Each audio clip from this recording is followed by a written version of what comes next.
Бүгін бізге диагностиканы өтуге Тамара апайымыз кепті, Минск қаласынан. Жүрек мәселесімен кепті.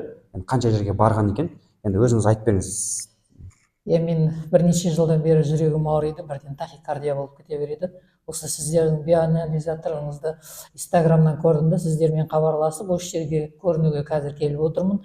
Түстім аппаратқа, өте жақсы. Мен бұл аппараттың көрсеткен нәтижелерінен қатты қуанып отырмын, себебі қай жерде не бар екен, ақау бар екен, жүрек не үшін бірден соғып кете беретініне осылардың бәрін сіз жақсылап түсіндіріп бердіңіз. Сізге рахмет.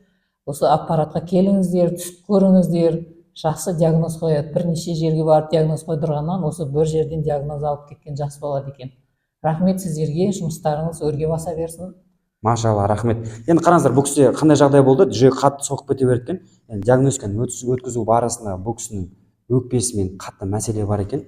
Білесіздер, өкпе дұрыс ауа бармайтын болса, өкпедегі мәселемен жүрек байланысты. Ашып кішкене өкпеден деп ойламайтын едім, себебі асқазаннан деп ойлайтын едім. Асқазан көбірек тамақ жесем тахикардия болып кете береді да.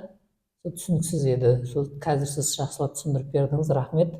Балам, сол өз жақсы нәтижелер бола берсін. Сол келіп көрініңдер, жақсы аппарат екен. Барлығын жақсы көрсететін. Жақсы, рахмет сіздерге. Осылай келіп тұрыңыздар, сіздер де түсіп диагностиканы өтіп тұрыңыздар.